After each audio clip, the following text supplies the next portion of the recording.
Bonjour à toutes et à tous et bienvenue sur karaté-blog.net, le karaté clair et net. Alors aujourd'hui, on va avoir une nouvelle technique de défense, la technique Shuto-uke. Alors je vous ai mis dans l'article, c'est la technique de référence du karaté pour la bonne et simple raison que en karaté, enfin tout du moins quand on parle du karaté à l'extérieur, les gens tout de suite ils voient Shuto. Tout de suite, essayez, vous dites à quelqu'un que vous connaissez, vous faites du karaté, qu'est-ce qu'il va vous faire? Oh ouais, il fait du karaté!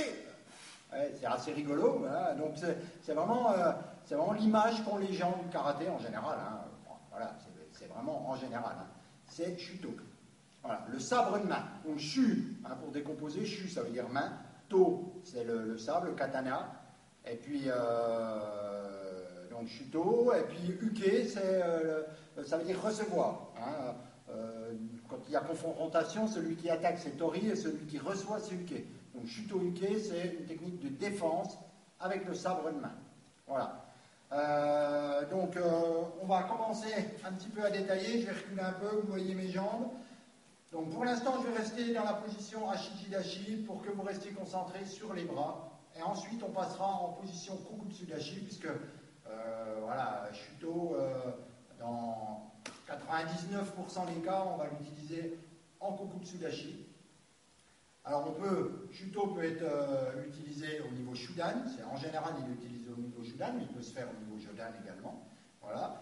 Alors, on va décomposer. Shuto, vous avez une main qui vient au niveau de la clavicule inverse, la main tournée vers votre visage, voilà. L'épaule ne monte pas, elle reste bien au bas, on garde de la force ici sous les aisselles, donc c'est juste la main qui vient ici, d'accord?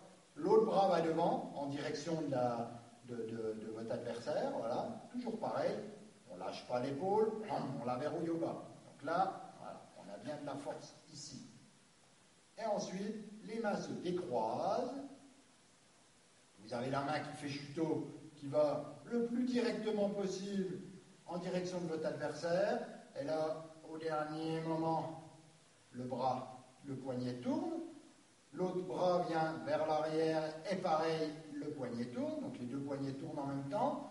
Le bras là vient à peu près au niveau du plexus, d'accord? Pas trop bas, j'en vois beaucoup qui font ça, c'est pas bon, c'est ça, c'est assez haut quand même, au niveau plexus. Le bras là, lui, c'est pas le coude qui sort, c'est le bras qui sort. Le bras qui sort, voilà. De là, si vous avez un mur ici, c'est Shuto qui touche en premier. C'est pas les doigts, c'est pas les poignets, c'est pas le coude, c'est le sabre de main qui touche. D'accord? Je viens frapper avec le sabre de main. Le coude il sert de pivot. De là, le coude il sert de pivot pour l'avant-bras. D'accord? En réalité, c'est l'humérus qui tourne dans l'épaule. Voilà. Ok? Allez, on va se mettre en position Kokutsudashi. Je voulais vous montrer aussi dans le sens là, il ne faut pas que le bras soit trop loin là-bas. Le bras il est à peu près à 1 ou 2 points ici, il n'est pas trop décollé. Et ici vous avez à peu près un angle droit. Et là bien aligné, pas le bras cassé comme ça, ni dans l'autre sens, mais bon, dans l'autre sens je ne me rappelle pas l'avoir vu, mais ça on le voit assez souvent. Souvent on voit ça parce que vous mettrez trop de force ici et pas assez dessous, donc vous cassez le bras, ou alors c'est parce que vous tendez le bras trop loin, puis après vous vous retrouvez à faire tâter Shuto comme ça, et c'est pas ça là qui est demandé, c'est voilà, comme ça, le bras aligné, la main alignée sur le poignet. Beaucoup de force dans la main, on serre bien la main pour pouvoir frapper là sans se faire mal à la main. Il faut que la main soit assez rigide. Allez, on passe dans la position Kokutsudashi. Allez, on descend en position Kokutsudashi, donc pour l'instant on se positionne, je vous rappelle position Kokutsudashi, sinon vous allez revoir la vidéo, vous êtes sur la jambe arrière, voilà, comme ça, d'accord? Kokutsudashi, les pieds alignés, je comprime, et je frappe. 1, 2. Alors, la technique, c'est pas les bras qui partent, c'est les hanches. La hanche, comme dans Gedenbarai, restez en position, ça fait du bien à la cuisse. La hanche va tirez en arrière comme ça. Vous allez, la hanche part dans le sens là, voilà. Et ça fait comme dans Gaden Barai, quand vous poussez la hanche là, et l'autre va vers l'arrière, en fait, comme si vous effaciez le corps comme ça. Et vous effacez le corps et les bras, ils ne demandent que ça, à s'ouvrir. Vous avez derrière vous, en fait, le corps qui va s'effacer, et le bras va rester quasiment au même endroit. Du coup, vous voyez, il a commencé sa technique, et il finit. Et ça fait ça. Là, je vais tirer ma hanche en arrière, le bras là, il ne demande que ça, à venir en arrière. Allez, on va le faire 2-3 fois.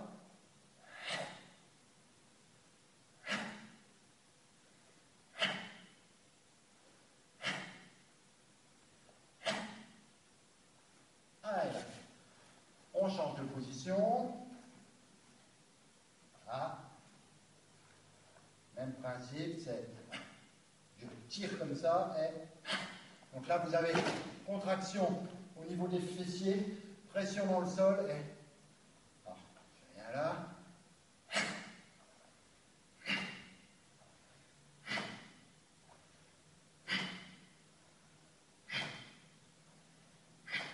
Alors c'est pas évident de le faire à l'arrêt comme ça. Hein, d'ailleurs c'est pas spécialement logique de faire des techniques sans bouger. Hein, on ne le voit jamais en contexte normal. Habituellement, voilà, on va bouger, donc c'est pas facile de le faire à l'arrêt. Je le fais exprès pour que vous essayiez de sentir le mouvement du bassin. Parce qu'une fois qu'on va bouger, le mouvement du bassin, il va être noyé dans le déplacement, mais vous aurez plus de mal à le ressentir. Donc essayez de sentir que le bassin, il faut qu'il soit libre. Donc il ne faut pas que votre position coucou dessous, elle vous bloque le bassin. D'accord? Il faut que vous puissiez bouger là. Voilà, il faut bouger que si vous voulez. Vous ne voulez pas, vous ne bougez pas. Mais quand vous voulez bouger, vous pouvez. Allez. Donc, je viens ici.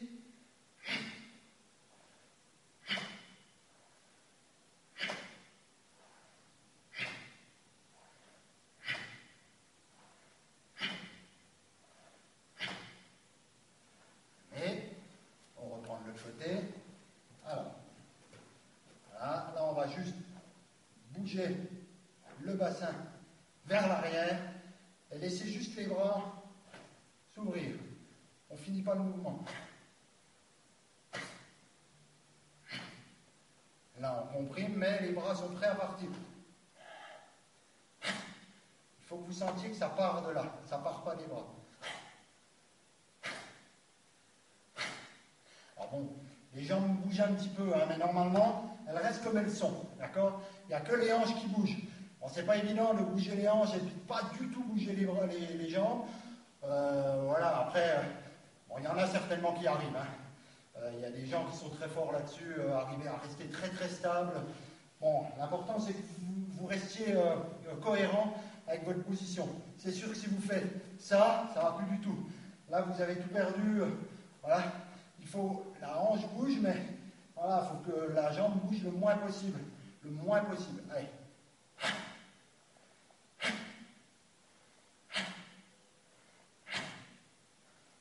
Côté.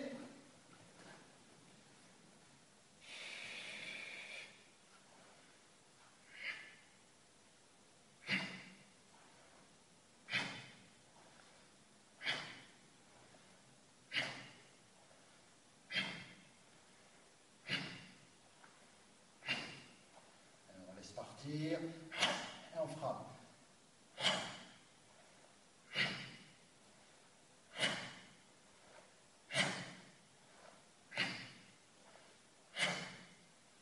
Et alors, maintenant on va le faire en déplacement. Vous savez que ça va quand même nettement mieux en se déplaçant. Quoique. On va commencer. Allez. Yoï. Ça vous mettez en yoï.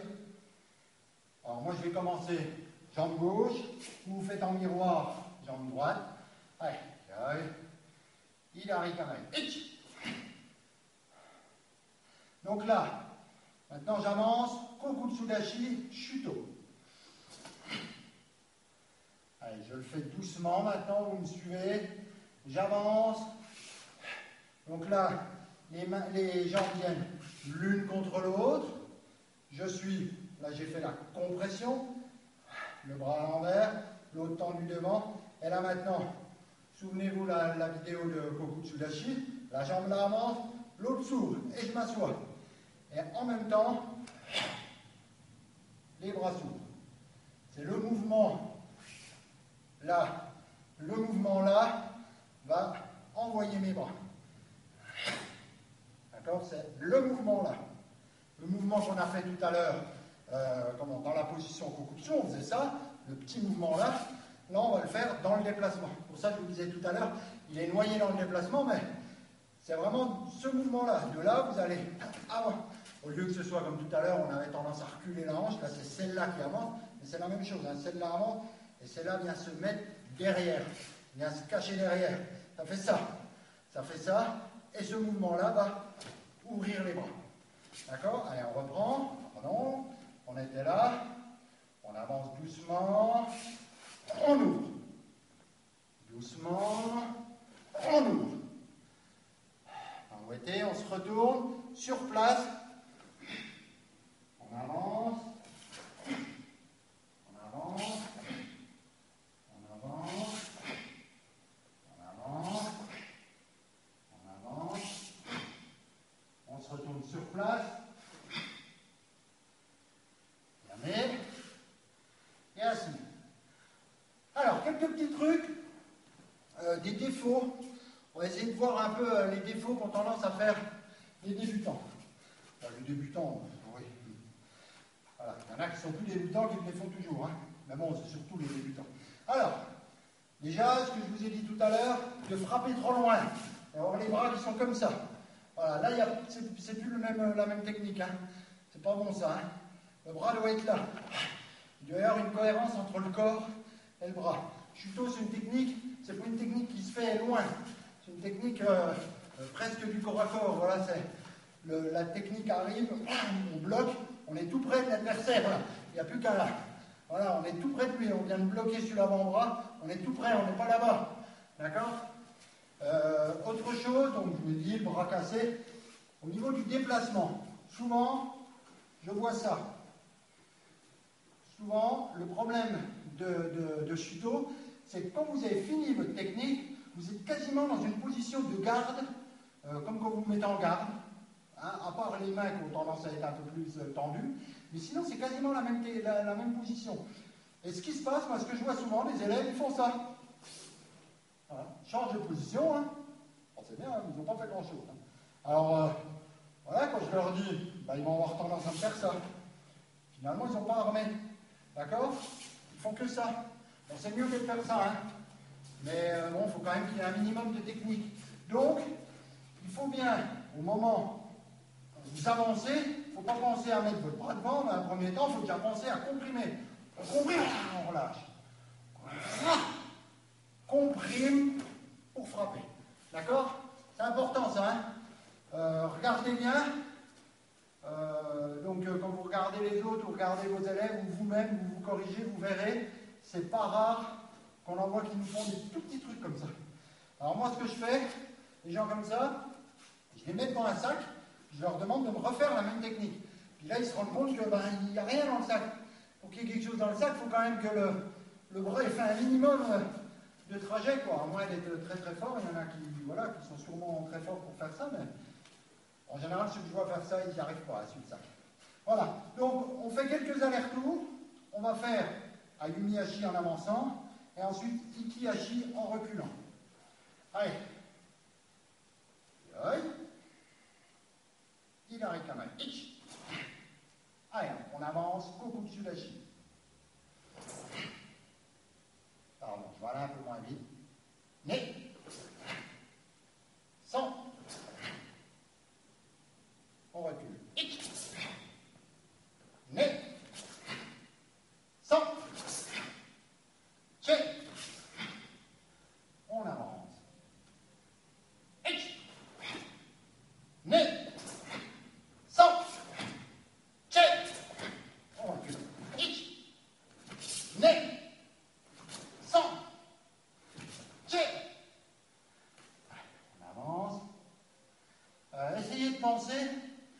Il y a autre chose que les débutants ont tendance à faire. ça je vous l'avais déjà dit dans la vidéo de Kokutsu, essayez de penser à aller devant et non pas à tourner. Donc vous pensez à aller devant. Votre technique, elle va vers l'avant, en diagonale, comme ça, en biais. Mais ce n'est pas une technique où je tourne. Voilà. Il ne faut pas que vous ayez tendance à vous tourner. Souvent, ce qu'on voit, c'est ça, c'est le mouvement de hanche que je vous ai dit. Souvent, il est exagéré. Les débutants ont tendance à s'effacer complètement et à être comme ça. Et à chaque fois, faire ça. Un coup à droite et un coup à gauche. Pensez à aller devant, toujours devant.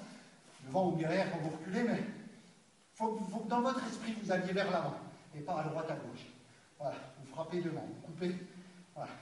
Allez, on prend. Devant.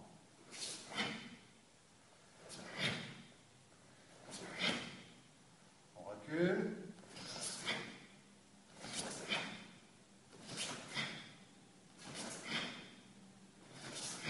On avance.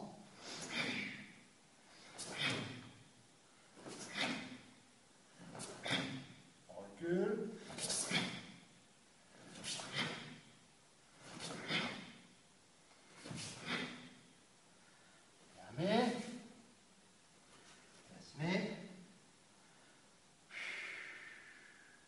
On souffle un petit peu. Alors, je ne sais plus ce que je voulais vous dire.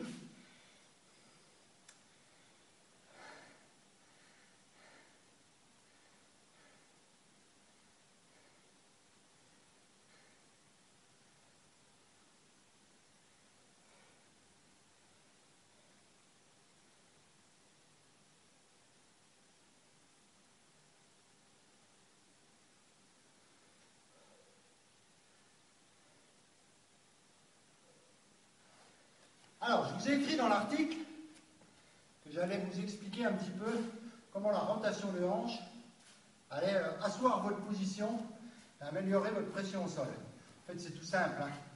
Allez, quand vous êtes dans la position Kokutsu dashi et que vous tirez vos hanches vers l'arrière, vous allez voilà, tirer vers l'arrière et venir remettre de la pression sur le pied arrière. Voilà. Donc en même temps que vous tirez, vous allez faire une rétroversion, pas trop, hein, pas trop, mais ne pas laisser le bassin comme ça, il ne faut pas laisser le bassin comme ça, on comprime vers le bas, comme ça. Voilà. Donc, et ça c'est au moment où on fait notre rotation du bassin, à ce moment-là, on fait ça, on comprime vers le bas, d'accord? On comprime vers le bas, donc il y a pression au sol en même temps que la frappe. Ça se fait en même temps. Donc, quand vous arrivez, ça ne veut pas dire qu'on descend, hein. On ne descend pas. Voilà. Si on frappait dans le sol, hein, il faudrait regarder aller revoir ce que j'avais écrit suite au stage de Maître Jens, où il explique bien, hein, c'est pression au sol, un peu comme un sauteur en hauteur, il arrive, il frappe sur le sol, mais là c'est pareil, c'est la pression au sol. Voilà, on fait ça. Et donc c'est en même temps que le positionnement, la hanche vient vers l'arrière et on appuie sur le sol. Je vous avais dit l'autre fois dans la vidéo, je vais me mettre dans le sens pour que vous voyiez, je ne sais pas si vous voyez bien, dans le sens là, c'est voilà. La fesse là, comme si je venais l'asseoir sur un tabouret derrière. Je ne sais pas si on voit, mais c'est dans mon dos. Voilà, comme si je venais l'asseoir là. Et sans descendre, hein, c'est le bassin qui s'incline. Enfin, le bassin s'incline, mais on ne descend pas. Hein, faites pas à chaque fois, hein, je descends, je remonte. Hein, je descends, je remonte. Les jambes restent pareilles. Hein, c'est là. C'est un mouvement comme ça et comme ça. Voilà, c'est tout. On va refaire on retravailler un petit peu, mais je vais me mettre dans le sens là, pour vous, sur votre vidéo, que vous voyez un petit peu mieux, enfin, que vous voyez aussi dans l'autre sens. Allez, j'essaie de voir si je suis bien cadré, voilà. Allez, je me mets en position Kokutsu, donc vous faites pareil. Allez, chuto. Voilà, j'avance.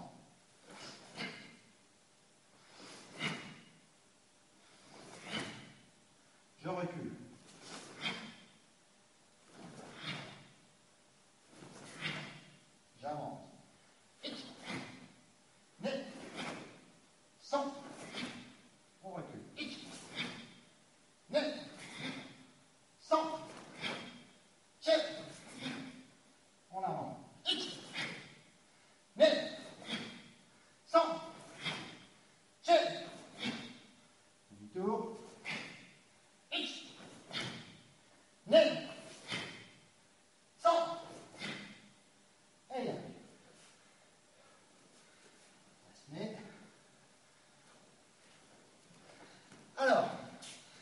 que la vidéo vous a plu.